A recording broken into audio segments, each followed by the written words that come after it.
스포츠 No problem.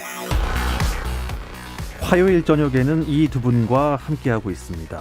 정 PD와 김 기자, 정현호 KBS 스포츠 PD, 또 일간 스포츠 김지한 기자 나오셨습니다. 안녕하십니까? 안녕하세요. 네, 역시 화요일은 왠지 좀 화사한 두 분이 스튜디오를 이렇게 밝게 해주셔서 아주 기분이 좋습니다. 아유, 감사합니다. 예, 영혼이 좀 있나요, 멘트에?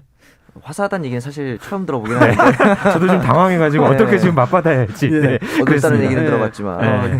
일단 제가 요새 방송 일단 막 던지고 봅니다. 아, 그래서 이제 돌아오는 게 좋으면 저도 네네. 다시 또 네. 좋게 가고 네. 보통 이제 수요일 조선의 느바에서는 절대 좋은 말이 안 들어옵니다. 아, 그래요? 네. 서로 엄청나게 이제 공격 치고 받잖아요. 예. 네. 닭공입니다. 닭공. 네. 저희도 이 정도면 다음 주에 다시 화사하다고 말씀을 안 해주실 거예요. 좀 봐주세요. 예. 아, 그런데 네. 이 시간마다 함께 있었던 프로배구 V리그가 결국 막을 내렸습니다. 네. 어떻게 이 예상을 깬 건가요? 예상대로 된 건가요? 뭐 예상대로 갔죠. 뭐 그렇죠. 5차전까지 치열하게 간다고 저희가 남자부 이제 챔피언 결정전 예상하면서 이렇게 예상을 했고 네. 뭐 결국은 대한항공이 이제 처음으로 이 통합 우승을 거뒀고 네. 5차전까지 가서 결국 5차전에서 대한항공이 우리카드를 3대 1로 누르면서 통합 우승에 성공했습니다. 에이스 정지석 선수가 이 마지막 5차전에서도 20득점 야, 기록하면서 역시. 기자단 투표 31표 중에 총 16표를 받고 또 챔피언 결정전 MVP에 오르기도 했습니다. 멋져요, 멋져요. 그런데 이제 대한항공은 정규 시즌 우승을 하면 챔피언 결정전에서 우승을 못하고 이 징크스가 좀 있었잖아요. 그렇죠. 그 전까지 한두 번이 아니었는데 예, 완전 네, 깼어요. 이번에 신영철 감독의 징크스도 있었고 대한항공의 징크스도 있었는데 이번에는 그 산틸리 감독이 새로 와서 그 전까지 있었던 대한항공의 징크스를 깨주고 간 게 아닌가 이런 생각도 좀 듭니다. 산틸리 감독과 신영철 감독 사이에 신경전이 조금 있었다고 들었어요? 그렇습니다. 이 신경전의 시작은 3차전부터였는데요. 1세트 비디오 판독 이후에 신영철 감독이 이제 좀 거세게 항의를 한번 했고 이후에 2세트에서는 알렉스 선수가 우리카드 알렉스가 서브에이스를 한 이후에 세레모니를 하니까 이 세트가 종료된 다음에 산틸리 감독이 알렉스 선수에 직접 말을 거는 좀 굉장히 이례적인 일이죠. 뭐 선수와 선수끼리 신경전을 하거나 감독과 감독 간의 신경전이 있지만 감독과 선수 간의 신경전은 좀 이례적인 부분이 있거든요. 예. 그리고 나서 이제 4차전을 앞두고 알렉스 선수가 좀 오해를 풀고자 갔는데 산틸리 감독이 뭐 두고 보겠다 이런 식으로 이제 이야기를 하면서 좀 오해가 증폭되는 모습이 있었어요. 그러자 이제 신영철 감독은 좀 이제 화해를 하기 위해서 간 선수한테 그렇게 말하는 건 아니지 않냐라고 하면서 앞으로는 산틸리 감독과 악수도 하지 않겠다 이런 식으로 약간 불편한 심기를 좀 드러내기도 했거든요. 근데 저는 이 경기를 보면서 이 3차전 같은 경우는 대한항공에게 약간 독이 된 느낌이었어요. 왜냐면은 산틸리 감독이 그 이후에도 계속 경기 중에 흥분을 하는 모습이 있었거든요. 예. 그렇죠. 반면에 이 신영철 감독의 항의는 짧고 굵게 끝나면서 이 경기를 우리카드가 좀 가져가는 그 신경전을 통해서 오히려 우리카드가 그 경기를 잡아가는 그런 모습이 있었기 때문에 3차전만 놓고 보자면은 이 신경전은 우리카드에게는 좀 이득이 된 그런 부분이 있습니다.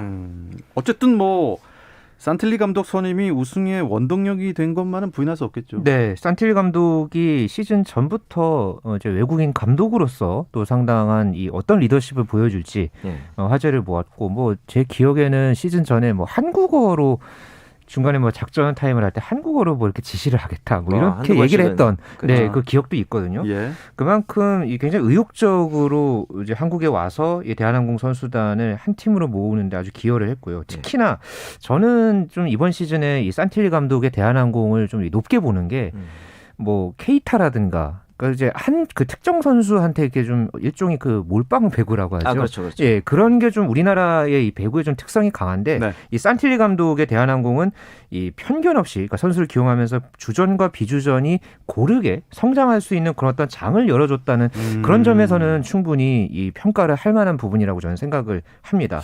뭐 시즌 중간에 이 대한항공의 외국인 선수가 이제 나갔던 맞아요. 그런 악재도 계속해서 뭐 임동혁 선수라든가 뭐 리베로 오은열이라든가 이런 선수들이 잠재력을 보여줬고요.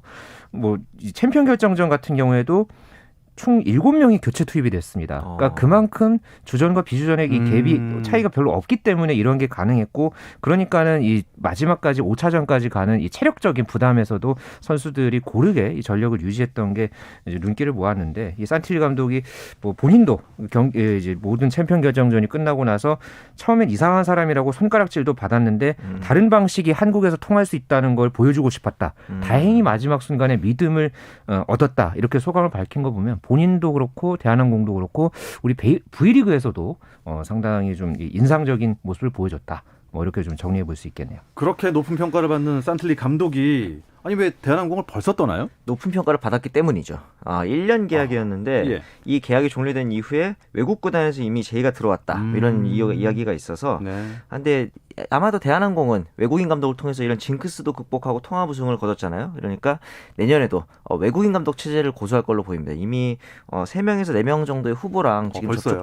접촉을 하고 있다는 걸 보니까 내년에도 대한항공이 좀 산틸리 감독의 스타일과는 다르겠지만 좀 새로운 외국인 감독의 배구를 볼 수 있을 것 같습니다. 네. 자, 시즌을 결산하는 시상식이 어제 있었어요. 네. 예, 좀 결과 좀 알려주시죠. 네, 어제 이 남자부, 여자부 이제 MVP가 이제 발표가 됐죠. 이 대한항공의 통합 우승을 안긴 정지석 선수가 챔피언 결정전에 이어서 이 정규 시즌 MVP도 이제 차지를 했습니다. 예.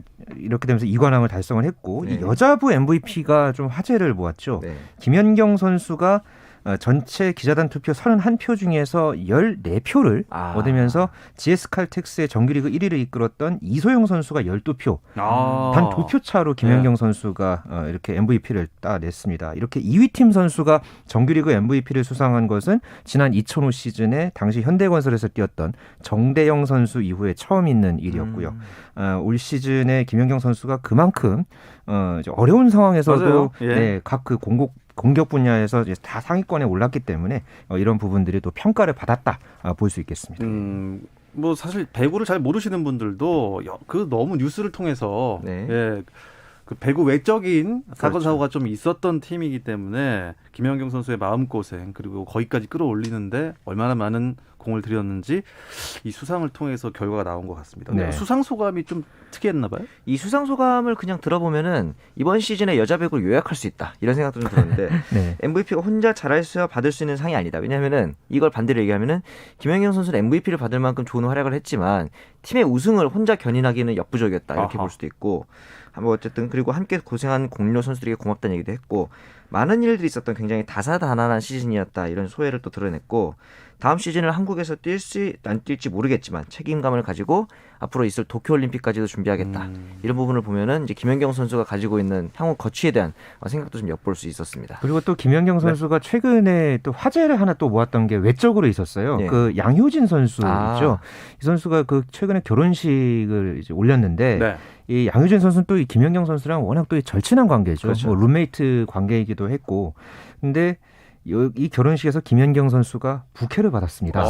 네, 그래서 이 팬들 사이에서는 김연경이 결혼을 하는 게 아니냐. 그런 루머가 있죠. 네, 그런 루머가 있었지만 그래도 절친한 관계니까 당연히 받을 수 있는 거 아니냐. 뭐 네. 이런 지금 여러 썰들이 또 나왔던 지난 그럴 주말이었습니다. 수 있겠네요. 왜냐하면 부케 받은 이후로 뭐 몇 개월 안에 뭐 결혼을 해야 한다 뭐 이런 또 있지 않습니까? 그렇죠. 우리나라에 네. 얘기가 예. 거취에 대해서 좀 어떻게 될지 모르겠지만 내년에도 우리나라에서 봤으면 좋겠네요. 김연경 선수 MVP 수상 축하드립니다. 자, 두 분 정 PD와 김 기자는 이번 배구 시즌 총평 어떻게 내릴 수 있을까요?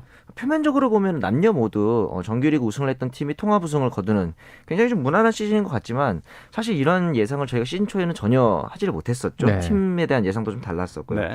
우선 여자분은 당연히 한국생명의 우승을 예상했지만 실패를 했고 GS칼텍스가 통합 우승 트리플 크라운까지 차지를 하긴 했는데 앞으로 이소영의 공백을 어떻게 메울지 이 부분이 내년 시즌 재밌을 것 같고 남자분은 우리카드가 좀 재밌었어요. 왜냐하면은 시즌 작년에 이제 1위를 했던 팀이라서 우승권이었는데 시즌 초에 최하위였거든요. 네. 그러면서 쉽지 않겠다 생각했는데 우승 문턱까지 또 갔었단 말이죠. 그리고 본백으로 보고 있는데 삼성도 없고 현대도 없었다. 이 점을 이제 앞으로 V리그 판도에 있어서 삼성과 현대가 어떤 모습을 보일지도 좀 궁금해졌습니다. 어쨌든 저희가 한 시즌 내내 이 시간을 통해서 배구 이야기를 함께 다뤘잖아요. 네. 뭐 여러 스토리들도 막 떠올려지고 그런데 저는 그냥 남녀부 다 통틀어서 아주 무난하게 제가 결산 한마디를 좀 하자면 그냥 여러 가지 의미로 참 뜨거웠던 한 시즌이었다. 네, 그냥 그렇게 저는 정리해보고 싶습니다. 그렇군요. 여러 스토리들이 있었기 때문에. 네. 네. 겨울 프로 스포츠는 이제 KBL 농구만 남은 건가요? 그렇죠. 이제 4강 플레이오프가 남게 됐는데요. 네. 이제 KT를 꺾고 KGC 인삼공사가 올라왔고 오리온을 꺾고 전자랜드가 올라왔기 때문에 네. 오리온, KGC, 전자랜드, KCC, 모비스를 포함해서 4팀으로 21일부터 4강 플레이오프를 시작하게 됩니다. 21일에는 KCC와 전자랜드의 경기가 있고요. 네. 그다음에 22일에는 모비스랑 KGC 인삼공사의 경기로 4강 플레이오프가 시작을 하게 됩니다. 전망을 어떻게 하세요?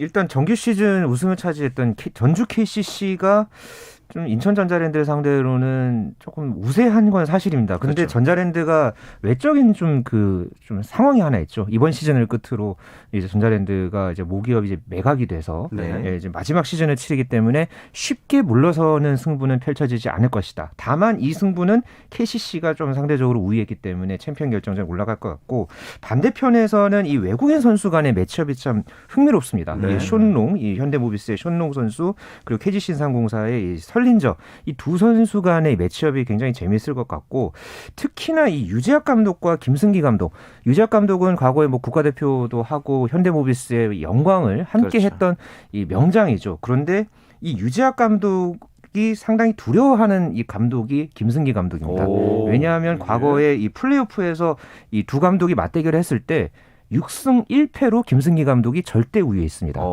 그런 점을 고려했을 때 KGC 인삼공사가 게다가 또 6강 플레이오프를 3전 전승으로 올라왔기 때문에 체력적인 변수, 부담은 또 없는 상황이거든요. 네. 그렇다면은 KGC 인삼공사가 조금 이 승부에서는 유리하지 않을까. 그래서 저는 개인적으로 전주 KCC와 안양 KGC 인삼공사의 챔피언 결정전 조심스럽게 예상해 봅니다. 정 PD 예상은 어때요? 저도 이름 비슷한 이 KCC랑 네. KGC가 붙을 것 같은데 저는 이 KCC는 역사가 좀 전자랜드에 좀 유리했던 역사가 있어요.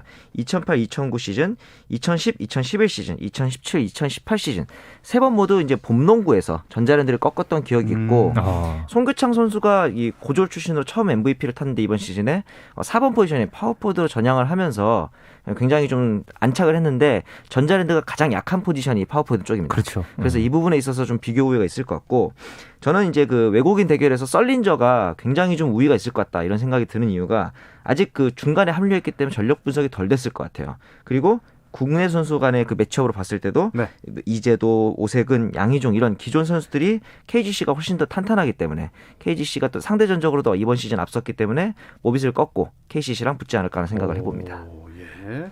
두 사람의 어쨌든 예상이 같습니다. 예상은 예상일 뿐이니까요. 네, 네. 그렇죠. 배구 이야기, 농구 이야기 들었습니다. 이어서 정 PD와 김 기자의 주간 MLB로 넘어가 보겠습니다. 잠깐 쉬었다 올게요. 당신의 팀이 가장 빛나는 순간 스포츠 박태원 아나운서와 함께합니다. 어떤 스포츠 이야기도 나눌 수 있는 시간입니다. 정 PD와 김 기자 듣고 계십니다. 정현호 KBS 스포츠 PD, 일간스포츠 김지한 기자와 함께합니다. 메이저리그 얘기를 나눠볼 텐데 김광현 선수가 돌아왔습니다. 그렇습니다. 복귀한 이후 첫 등판이었죠. 네. 필라델피아 필리스와의 경기에서 3이닝 동안 함진 4개를 잡긴 했지만 피안타 5개, 볼넷 하나 내주면서 3실점을 했고 경기 내용을 전반적으로 좀 보자면은 1회에 투아웃까지는 무난하게 잡았는데 그 이후에 안타, 몸에 맞는 볼, 안타, 볼넷을 내주면서 일단 1실점 했고요. 예. 2회는 잘 막았습니다. 삼진 2개 포함해서 잘 막았는데 3회에 연속 안타를 시작부터 허용하면서 2실점을 했고 전반적으로 이 구속이 좀 안 나오는 모습이었어요. 네. 그래서 투 스트라이크까지는 잘 잡았는데 네. 페스트볼의 구위가 좀 떨어지다 보니까 승부가 좀 길어지는 그러면서 투구수가 많아서 3이닝밖에 던지지 못하는 모습이었는데 이런 부분에 있어서는 좀 체력적으로 페스트볼의 구위를 살려야 할 필요성이 좀 느껴졌습니다. 베스트볼 9위도 올리고 또 오래 던질 수 있는 몸을 만들어야겠어요. 네, 지금 이 9위를 보면은 작년에 한참 좋았을 때보다 시속 한 3km 정도 가까이 떨어진 그런 맞아요. 모습이었거든요. 그리고 이 경기에서는 전반적으로 다양하게 던지지를 못했어요. 그러니까 네네. 포심 페스티벌 30개, 슬라이더 26개, 단조롭게 좀 투피치에 의존했던 그런 모습이 보였고 네. 1회에만 좀 투구수가 30개를 던지면서 그중에서 볼이 13개였거든요. 제구가 많이 흔들렸고요. 이제 3회에도 6타자를 만나서 5명한테 첫 골을 볼로 던지면서 또 실투까지 나왔던 이런 모습들을 보면은 아직은 조금 김광현 선수가 부상에서 돌아오긴 했습니다만은 조금 더 이 감각을 올려야 한다는 그런 과제를 안았던 이 첫 등판이었습니다. 타석에도 섰는데 어땠죠? 올해부터 이제 내셔널리그가 작년에는 지명타자를 코로나 관계로 일시적으로 도입했지만 네. 다시 이제 투수들이 타석에 서게 됐는데 첫 타석에서는 뭐 투수 땅볼로 물러나긴 했습니다. 그 다음 타석에서는 대타로 교체가 됐는데 이 김광현 선수가 안산 공고 시절에 완전히 원맨 팀이었거든요. 투수할 때도 혼자 다 잡아내고 네. 타격도 이제 굉장히 뛰어나고 네. 좀 특이한 점이라면은 대부분 류현진 선수도 그렇고 박찬호 선수도 그렇고 파워는 좋은데 약간 컨택에 있어서는 약한 모습이 많거든요, 투수들이. 예. 뭐 이제 홈런 아니면 삼진이다 이런 정도인데 예. 김광현 선수는 고등학교 때부터 굉장히 교타자 같은 타격 스타일이 많았어요. 그래서 실제로 막 그 허리가 빠지면서 치는 안타라든가 이런 부분들이 많았는데 이번 투수 함딱볼을 치긴 했지만은 타구의 방향이라든가 이런 부분은 나쁘지 않았기 때문에 홈런은 기대하기 어려울지 몰라도 앞으로 이제 안타를 치는 모습 정도는 좀 기대할 수 있을 것 같다. 타율 높은 투수가 될 수도 있겠어요. 그럴 수 있다는 생각이 들었습니다. 예. 류현진 선수 얘기 좀 나눠보죠. 네. 원래 류현진 선수가 김광현 선수 다음 날 나오기로 했잖아요. 네, 원래 19일에 캔자스시티 로얄스와의 경기에 선발 출전하려고 했었는데요. 그 전에 이 경기가 좀 비 때문에 연기가 됐죠. 그렇죠. 그러면서 이 더블헤더의 일정이 들어가고 그러면서 이 류현진 선수의 등판 일정이 조금 미뤄졌고요. 이렇게 되면서 내일 오전에 이 보스턴 레드삭스를 상대로 시즌 2승에 도전을 하게 됐습니다. 그게 쉽지 않을 것 같은데요. 그러니까요. 오늘 경기 보스턴의 경기를 봤더니 네. 시카고 화이트삭스와의 경기였는데 상대 선발이 루카스 지올리토 화이트삭스 에이스였거든요. 1이닝 동안 8실점을 내줬습니다. 보스턴을 상대로. 네. 시작하자마자 이제 홈런을 쳤는데 그 이후로 6타자 연속 안타를 허용할 정도였거든요. 역시 팀 타율 현재 보스턴이 1위거든요. 네. 팀 타율 1위다운 모습을 보여줬기 때문에 류현진 선수도 마찬가지로 내일 경기에서는 1회를 잘 틀어막는 것이 굉장히 중요해 보입니다. 그런 팀이 있잖아요. 1번 타자부터 9번 타자까지 그냥 넘어갈 타자가 한 명도 없는 팀이 있어요. 네. 무서운 팀. 네, 네. 요새 보스턴 무서워요. 네. 자, 샌디에고 파드리스의 김하성 선수 지난 한 주 어땠나요? 네, 시즌 타율이 좀 내려갔습니다. 38타수 8안타 2할 1푼 1리로 내려갔고요. LA 다저스와의 경기에서 이 트레보 바워가 지난달에 그 시범 경기 때도 이 두 선수들 간의 맞대결이 또 좀 주목을 받았었죠. 눈 감고 던지고 이러면서. 네. 그때 이후에 이제 한 달 만에 이제 대결을 했는데 이 바우어와 9구, 그러니까 9구까지 가는 승부를 펼쳤는데 네. 여기서 이제 김하성 선수가 아쉽게 루킹 삼진으로 이제 물러났습니다. 아하. 근데 이게 좀 그 판정에 대한 맞아요. 여러 가지 좀 논란이 있었죠. 이게 좀 그 주심이 조금 그러니까 그 판정을 조금 이렇게 바깥쪽 빠진 공인데 그렇죠. 이거를 좀 스트라이크로 잘못 본 거 아니냐. 이 구구 자체도 네. 심지어 변화구였거든요. 네. 일반적으로 직구를 잡아주면 뭐 그럴 수 있겠는데 변화구가 바깥쪽에서 바깥쪽으로 빠지는 거는 뭐 들어와도 안 잡아주는 경우들이 많기 때문에 너무 빠지는 공을 안 잡아줘서 정말 당황스러울 정도였는데. 네, 그래서 그렇게 해서 삼진으로 물러났고 지금 김하성 선수의 전반적인 입지가 또 다시 좀 좋지 않은 분위기입니다. 그렇죠. 부상을 당했던 타티스 주니어가 지난 17일에 라인업에 복귀를 했죠. 네. 그리고 또 지금 크로넨워스가 워낙 좋은 활약을 펼치고 있기 때문에 계속해서 지금 경기 후반부에 뭐 대타라든가 뭐 이렇게 지금 그라운드를 밟고 있는 상황이거든요. 네. 좀 쉽지 않은 그런 입지입니다. 야, 근데 그 지난주 경기 LA 다저스와 샌디에고 파드레스의 이 맞대결은 참 눈길을 많이 끌었어요. 그렇죠. 이 샌디에고는 이제 작년부터 해서 신흥 강호로 굉장히 이슈가 되고 있고 다저스 하면은 우리나라에도 팬이 많지만 현지에서도 굉장히 팬이 많은 전통적인 강호라고 볼 수 있거든요. 예. 역시 이 매치업 기대되는 매치업답게 17일날 첫 경기부터 연장을 갔습니다.